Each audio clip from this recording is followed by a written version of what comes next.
Just know that if you keep your video stopped, your face won't show, nor will your name show when this is recorded. And Great. Polly, I'm turning it over to you. Great, thanks, Jeff.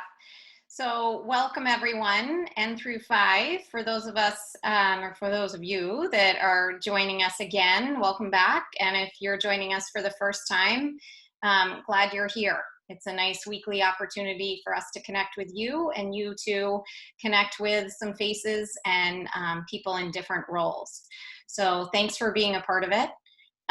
We've been running it as a town hall, so asking you to put in the chat, the little icon at the bottom, some of your questions, and then we can kind of bat it around and determine who best can answer those questions.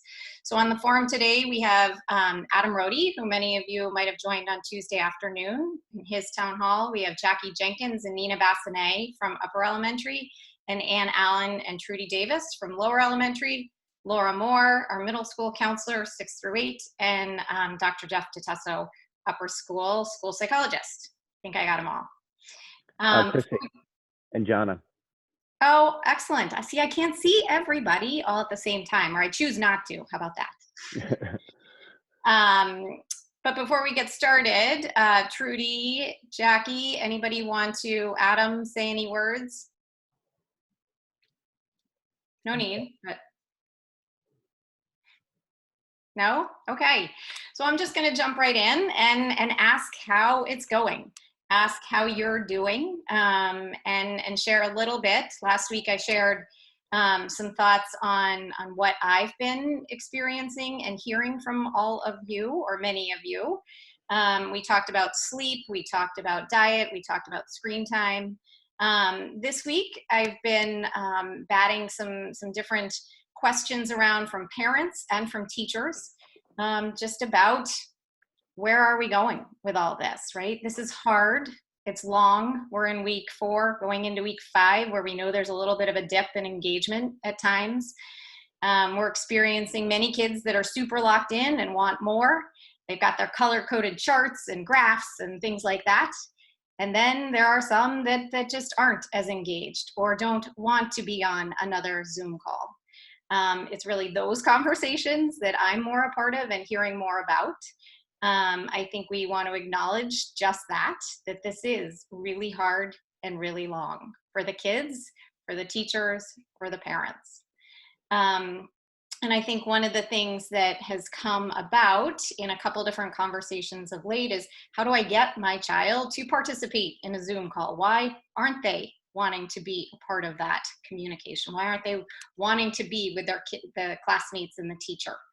I think a number of different things going on there. So I encourage you to reach out to your classroom teacher, to the mental health person in the division, that would be me, or division head, respectively.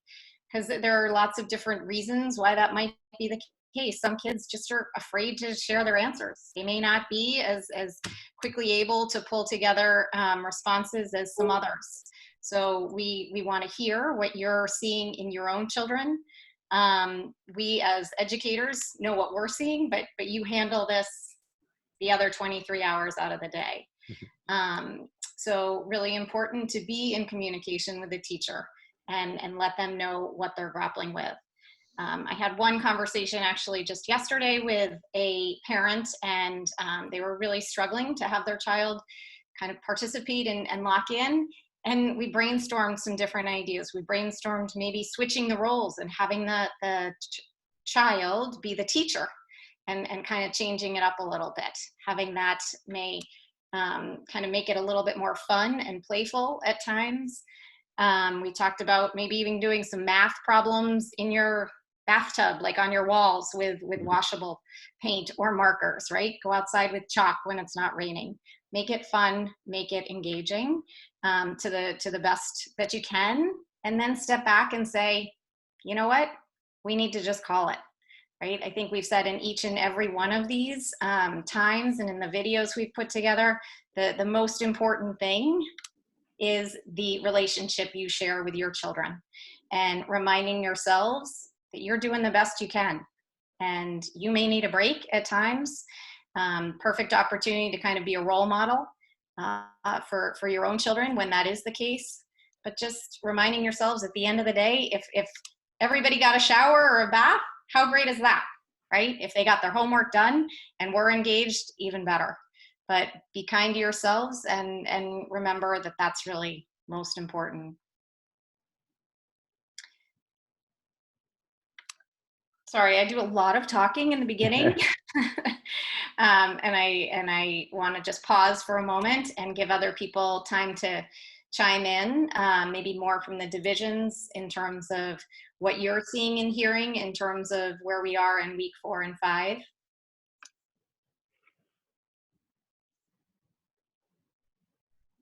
So I would say that in my hot chocolate conversations that I've had with some of your children, that they are also feeling like the newness of remote learning is gone. And with that comes some great comfort that they're like, I know where to go to get my work and I know what to do when my work is done.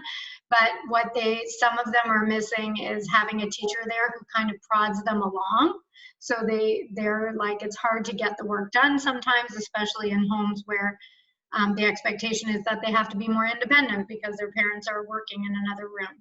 So that's a struggle for some kids. I know all of the kids are really missing their friends. They talk about that.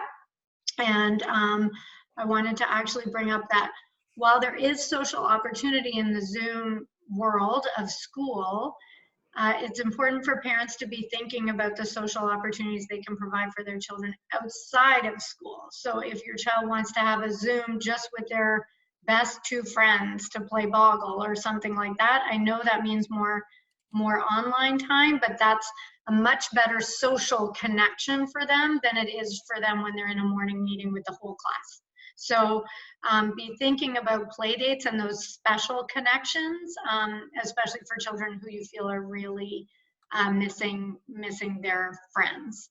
So I think that's what I'm hearing in the hot chocolates. And then those of you who've emailed me, we've already been back and forth.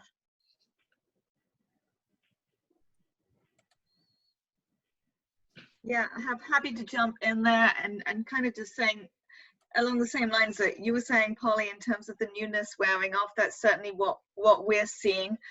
More families having a struggle to get their children to engage with either the live sessions or with the slides. A lot more they're feeling that they're not that interested, and with that we're seeing more of a shift in our faculty conversations, less about what is it that we want to teach this week, how are we going to teach this, but more how are we going to rally our kids, how are we going to bring in those moments of joy.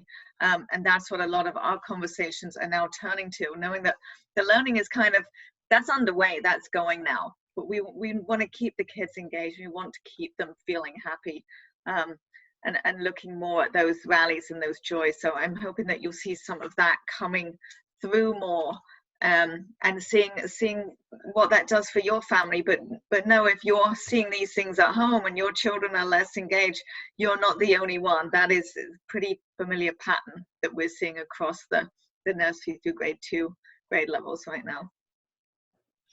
Trudy, I'm so glad you just spoke about rally points. I think it's great to call them rally points, really, because I think many of our teachers are doing just that, kind of stepping back and saying, okay, we've got the technology, we've got the content, but how can we add more fun? How can we add more connections with our children? I know there was one 5th grade teacher that just shared yesterday, you know, I had X, Y, and Z plan, and I finally stepped back and said, you know what, we're doing a scavenger hunt. She said the excitement that I saw in those kids, you know, at that point was just really palatable. So we're brainstorming, we're jumping out of our comfort zones, putting on different costumes even at times to make it more fun and enjoyable.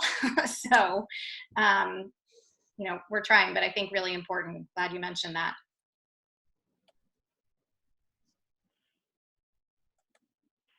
Are there any questions in that chat box? I can't, let's see. No. Not at the moment, no. You know, when I listen to this concept of motivation, and you know, people are always asking me like, what drives motivation? And I'm always trying to help people understand that motivation is driven by both internal and external pieces. And so from an external piece, there's those reinforcements, maybe money or a reward or whatever it is, it's an external driven piece. The problem with externally driven pieces is they don't last. For any of you who've ever done like a behavior management chart on your fridge at home, it lasts for about a week or two and then it no longer works, right? And so then you have to change up those external rewards. When we're living in this time right now, the external rewards will work for a little while and then we'll have to find new ones. And so I'm encouraging parents to also try to find what are the internal rewards. And then it becomes like, what are those? And how do you develop those? And when I'm always talking with the older kids, it's about what are the small successes that they can find, little tiny successes that they can find that they have done themselves and they feel that they've been successful with. If you think, and I'm stealing this quote from somebody, but there's a very famous person who talked about, you need to think like an ant. And what do ants do? They go in, they grab a piece of dirt, they come out, they drop the dirt off. They go in, they grab a piece of dirt, but they end up being very successful over time. Often when we're in these situations, we start waiting for when is this going to be over? And we don't have the answer, so we get stuck staying in this big picture. And what we have to find every day are the small successes, whatever they may be. They might be a change in your schedule, like doing a scavenger hunt. It might be like, yeah, let's go paint on the bathroom walls today during bath time and do math. Different small successes that you can have every day that will help drive your children and, by the way, yourselves forward. I'm glad you shared that. I'm just going to jump in again, Jeff, because I was speaking with a parent yesterday, and she was remarking on how her son has been saying, "Why am I doing this? Why does it matter? Where is this going?" All these questions, and really, does this equate to school? Right? It just feels so different. So I also think, when we can celebrate those little things of just finishing the journal in the book, in the classroom. Awesome. Just finishing the book in the animal report in second grade. Awesome, right? The Civil War, all those little things that add up to, wow, a lot to be proud of there. I think when you're answering the question, if your child is asking you the question about like, why am I doing this? I think that's a really, that question actually is asking a lot more than about the paper that's right in front of them, right?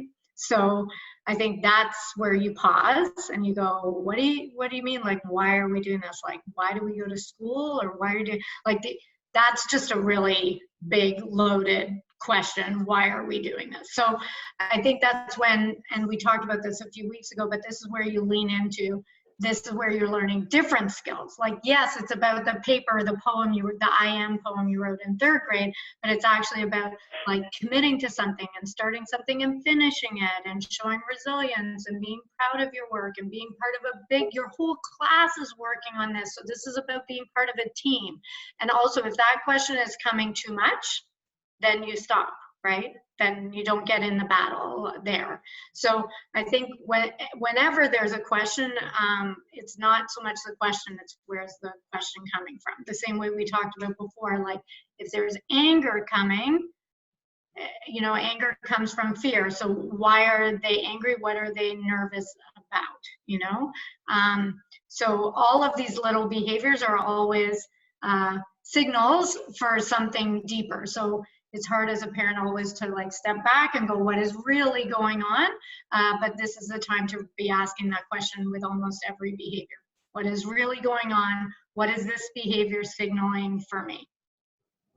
That works with your spouse also. I'll just throw that out there. So Jackie, you beat me to it. In these situations, I'm really interested in taking a deeper dive at those moments and really jumping into that comment of why are we doing this? And I'm always interested in what's the function of the behavior? Like why is the child saying that? Maybe why is your spouse saying that? But there's a function behind that behavior that I'm always interested in. And when I'm thinking about it, I'm thinking about it on different levels. One, what are the thoughts? Where are they physiologically? And what are the behavioral patterns I'm seeing, right? I want to know all about those. I often spend a lot of time on the thought process. What is it that the child is thinking? So sitting with them and asking questions, and what do they see in their head, and what are they imagining, and what do they think is going to happen, and how does that feel to them, gives me some insight into what their thoughts are. As we all know, thoughts drive all of our emotions, And if we're having negative ideation, we know where our emotions are going to be. And the funny thing is how often do all of us have thoughts that never come true, right? They're completely inaccurate. We've made them up. There's no reason to have them. And yet we walk around with them all the time. Children have the same thing, where they have these imaginations and these thoughts that are not true. Getting in there and being able to sit with your child and first validating them that it's okay to have the thoughts, but then second, using real evidence that none of them are true, or this is why it's not going to happen, would be helpful. If there are things that might be true, please don't lie to them. You have to be honest with them, but getting to their thoughts make a big difference. Not so easy all the time, so you have to pick your spots, but if you pick your spot, give yourself the time to sit and listen. Don't ask a quick question and walk away, because you're sending a very clear message to that child. So if you're going to ask those questions, be prepared to sit down and have a conversation at that time. Not like you're going anywhere anyway, so you might as well do it anyway. That time. I can add a comment as a parent. I think it's been so hard for us as parents, and I think these calls have been really helpful. One quick thought would be same day reminder might help, because that's just purely logistical, but we're all missing Zoom calls for our kids. I mean, I have a huge whiteboard which tries to keep track of all of them, and a couple drop at least a couple of weeks. So same day reminder might be helpful to get a few more people on. But for me, it's extremely helpful to hear that other people are going through this curve in the same way, that their kids are feeling more despondent. My younger kids are feeling less engaged right now. And I had to sort of take a moment to say, you know what, today we're going to just goof off and not focus on getting everything done. But something came to my mind when you were talking, Jeff, about the ants and the little tiny grains of sand or dirt food that they're carrying back and forth. I mentioned a few weeks ago, we made a chart like this in our kitchen. I don't know if it's backwards for you guys, but it was like the accomplishments, the COVID-19 accomplishments of little things, books read, jobs completed. And we started doing that and we've stopped. And I need to get back just so that the kids see that time is not just evaporated with nothing in it. Even if the little accomplishment is a book read or a plant planted or help with the dishwasher. But maybe the teachers could do some of that also for the kids, like create some kind of a running list of things that the kids have accomplished in this time. Whether it's the books they've read or the units they've gone through, just to give it a little bit more, I don't know how to explain exactly what I'm saying, but to give them a little bit of a sense of the anthill that's being built behind them, or whatever, the knowledge store that they're creating. Anyway, thank you.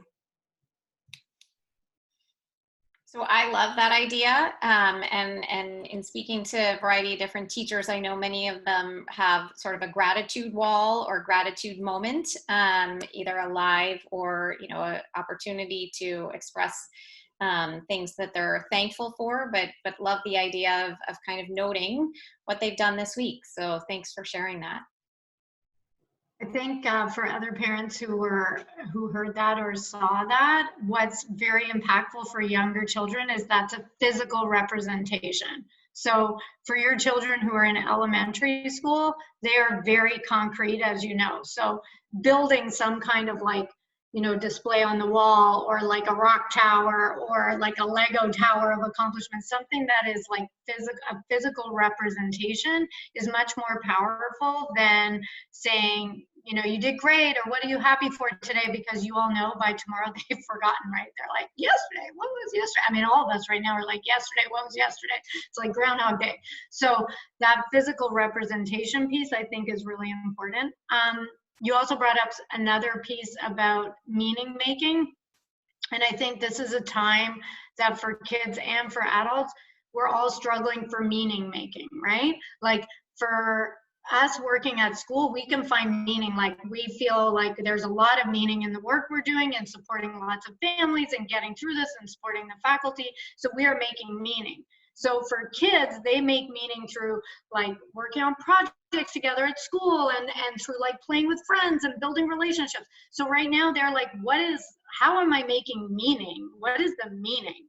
And I know for those of us who have older children, like we had to get our daughter into volunteer work because she was like, what am I doing? What is the meaning? Like I have no purpose and no value. So I think helping your children find meaning making, if it's like, you really helped me today in making dinner. Like that was so important because without that, I wouldn't have been able to get dinner on the table in time or whatever. But little moments where they can feel like they are meaning making is as important to the kids as it is to us as adults right now. That's why adults are sewing masks and people are doing all these things, because people want to feel they're making meaning and that every little action is important in the world. So the kids are the same in that way. So if you can frame some of what they're doing that you might have thought of as chores, now it's like you're a really important member of this family, and because you are doing that, we are functioning. Like you have a pivotal role right now. You know, it might not be the role you want. Like I'm looking for a bathroom cleaner, no one's volunteering for that meaning making role, but you know, like some other role.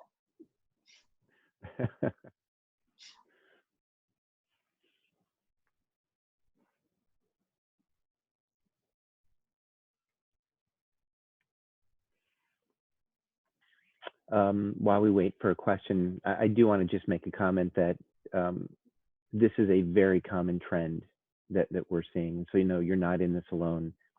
I am seeing it at this age. I'm seeing it up at the high school level. I just had a high school student send me an email that said, you know, I'm really struggling. I'm really losing motivation. And because of that, I'm having some really strange thoughts all the time. Do you think we could set up a time? And absolutely, we can set up a time and begin to talk about this. So it's all of us, and then even ourselves as parents, we may start to have some of these thoughts about how are we doing, and how are we holding up, and how are we managing, and how are we taking care of ourselves. So this is what's going on as this extends and extends, and probably will extend. So please, again, take care of yourselves, you know, first, and then make sure that you're taking care of the rest of the family. And I might just add on, Jeff, because you know many of our younger students can't really say I need help, right? To either their parents or teachers, like they can articulate so well as they get older. So, you know, go back to the things we've been talking about in terms of we may see some irritability, we may see some behavioral concerns, we may see some disruption in sleep and attitude, yeah, for sure, as well as appetite. And just be willing to kind of label that for them. I can tell you're really frustrated because this has been raining or hailing, you know, for the second day in a row, and we've been inside. So we're going to change this up. What does that mean? Okay, let's problem solve together. Catch yourself when things are getting a little bit stormy, and just be willing to recognize what they're going through.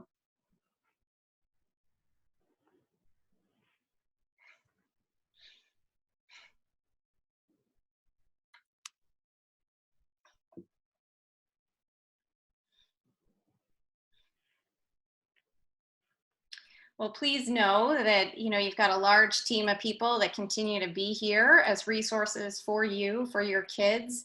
As Jackie and Trudy have both shared, you know, they're reaching out individually when needed. I'm doing the same. I know your teachers are doing extra time to connect with kids, bringing kids together in different ways, lunch, snack. had a great snack this morning where a lot of kids shared some great jokes. I have to say I haven't laughed that hard in a long time. So really nice opportunities to find connections. Granted, most of those are on the screen. So I love when somebody says, oh, I didn't make it because we went outside. More power to you, right? Go for it. There was a chat that just came in that said more full class Zoom meetings would be nice for the kids. So, and Trudy, you feel free to jump in because I'm sorry, I didn't know which division Stephanie's from. Maybe you can put that in the chat. So one of the things that, you know, we've been really looking at is how to also have our learning move. And what we found is that it's really hard to do instruction with the full group. It's great for the morning meeting and setting up the day and going through the routines. But then when it comes to like doing instruction in math or instruction in any of the other areas, it's really more effective in a small group. So you may have seen, if you're in the upper elementary, you may have seen, oh, some of those like bigger times seem like they've shrunk down and there's more small group things, which I think is why at the beginning of the call I was saying the kids were missing some of their friends, and that social piece, setting that up outside of school, is really so important. And Nina's done a great job doing these recess things, and we have the social things. But I hear you on the large group. And then I also see the value for the education piece on the small group. So it's great to have your feedback, and I would love to know if it's for social or for the learning piece. Sorry, I'm asking questions while I'm answering questions. I think it was a first grade parent. Mm-hmm. Hi Stephanie, and thank you for putting that in that. And I hear you, and very similar to what Jackie was saying, we're trying to find that balance between having the whole group together, having the whole grade together for so many pieces each week, and also having the small groups where we really feel we can actually be teaching the kids and getting that feedback from the kids in a whole group Zoom. Even if it lasts half an hour, most kids are only going to get to put their hand up once, and that's a lot of waiting for little kids that already spend a lot of their day in front of the screen. Not to say that we're not going to continue to keep looking at this and changing it and mixing it up, but right now, with the small groups that we have, the one whole class and then the multiple full grades over the week, we feel like there's quite a strong balance there. But I'm hoping that the kids that are in the full group ones too, we've seen those kind of numbers go down a little bit as well this week and last week, hoping they come back up again.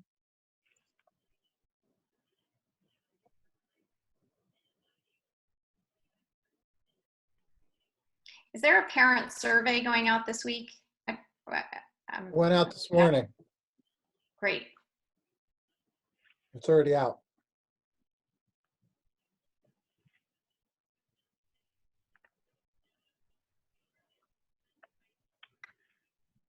So as it seems like we'll begin wrapping up here, but I just wanted to put two things out there. One is, I wonder if it would be helpful if parents wanted to send me or Polly or Laura an email prior to this, or if they have a question that they wanted to put on this forum, and then we could have some of those, and maybe, you know, in the middle of this, it's hard to think of them or come up with them. That's one. And then number two is, what do parents think about the idea of perhaps making some of these meetings a little bit more specific? So the other day, Polly and Laura and I were talking, and we thought, why don't we think about, you know, maybe in a week or two, we invite the learning specialists on. And that way the conversation could also be geared more towards asking the learning specialists some specific questions. Or maybe we bring on Tim Helstein, who's the athletic director, and he talks about exercise and training and those pieces, so that we make them a little bit more specific for the parents. Just an idea, thought I'd throw it out there. Would love to hear your suggestions or your comments on that.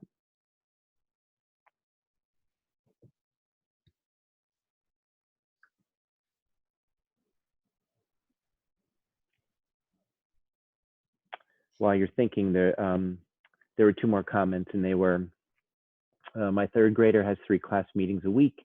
they play games, and he is feeling so much more connected than my first grader. And the next one said, exactly, my first grader loves the full class meetings.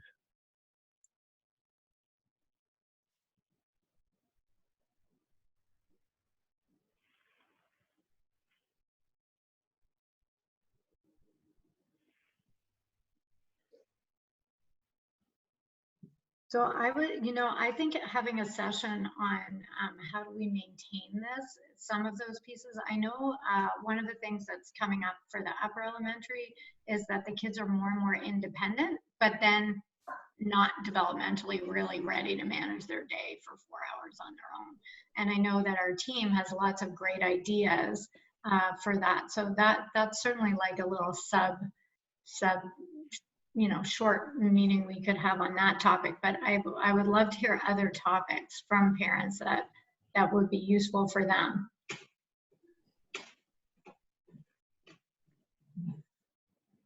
And Julie just brought up talking about re-entry and the choices parents will need to make. I know lots of different conversations around that. I know from the mental health team, we're starting to talk about kids and how this is all going to go down, but I'm not sure we have any of those answers as yet. I think it's going to be really case specific. I think when reentry happens, and whether that's this spring or next fall, it's going to be dependent on everybody's situation. And we're going to, using Jackie's words, we're going to meet you where you are. If there are parents who are still uncomfortable sending their kids to school, we're going to figure out ways to work with you. If there are ways to, that we have to social distance according to government regulations that are going to cause us to run the school day schedule or the actual calendar itself in different ways, we're going to figure out ways to make that reentry happen. But we're going to keep sort of one paramount driving decision-making point, which is the health and safety of your kids. And health also means the social emotional health of the kids too. It's not just their physical health. It's both of those combined. And we'll be thoughtful about it, and we'll work with families as Julie, your question's a good one. It's been what our administrative team has been spending a lot of time working on and will continue to work on. And quite honestly, we're anxious to get clarity from whether it's the state or federal level about what our next steps will be, because once we have that clarity, we'll be able to come back to you all with some more clarity. That it's almost this amorphous waiting period for us all, and we're just kind of chugging through it. Once we know what that clarity is, we'll come back to you with dates and thoughts on calendaring and timing and how we testing and health requirements and vaccination thoughts. I mean, there's a third and fourth order things we've been working our way through, and we'll be able to get that back to you when we have better information. And I think, when we know what the model is, as Adam said, and he mentioned a bunch of things, like if it does look different, there is going to need to be some social emotional preparation with the children. And I think schools that have gone back are finding that it's the things that are different that the kids hadn't imagined that it would be different. Like they knew it was going to be different, but then when they got there, it was like, oh my gosh, my teacher has a mask, or whoever knows what it might look like. So how do we prepare them for that so that it's not anxiety producing, so that coming back actually is a joy, and they're prepared and resilient for what it is they're going to see when they get here. So it's not just that you're going to get the logistical car drop-off plan or whatever it is. We're going to make sure that we walk you through the social emotional readiness for your child to get back and be healthy when they get there. And for some of those kids, it's not going to be an issue. And for other kids, just seeing the masks, because they may not have been going out with you grocery shopping right now, could be alarming, right? So we want to make sure we walk through all of that with you. And fortunately, there are countries around the world who are that little bit ahead of us, who have ideas. Even I was with a school in China this morning, and they had this idea where every child had a hand on a stick so they could high five each other from like a distance, so that it was like, oh, we're still connected even though we can't be close together. And I was like, okay, so like I would never have thought of that. So I think those are all the social emotional readiness pieces that we want coming back to school will be joy. So it's coming. We just don't know yet when. And I see that Kelly jumped in there asking about transitions and transitioning from our 5th graders to 6th grade and 2nd to 3rd. So I know the different divisions have started talking about that and how best to do it.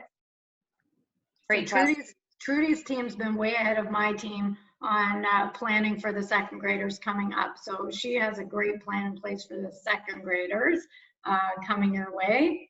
Yeah. And Yep. then go ahead.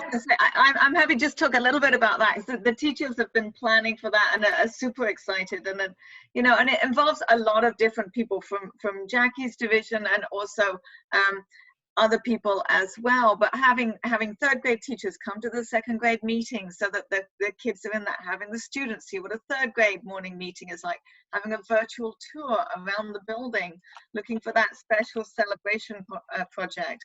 And I hope that this morning was talking about that moving up song that we sing and what word can she add to that to make that special for this year. So we've got a lot of thoughts and ideas so that these landmark pieces in your child's schooling don't go unrecognized just because we're in a slightly different setting this year. You know, we still want to celebrate everything that we normally celebrate. And I know there's, if you are a 2nd grade parent, there's an invitation coming out for a parent meeting, just where Trudy and I and some teachers are talking more logistics about what 3rd grade is. And then there's this separate piece that's about, you know, what Trudy was just talking about for the children. And then for 5th grade, Flynn and I are working on a similar thing. He'll be hosting a session for 5th grade parents about questions. We already hosted a foreign language selection and sports selection session, but if you missed that, please reach out with any questions you have. I'm happy to point you in the right direction. And then for the children, we'll also be working on something. There's more information coming your way on that.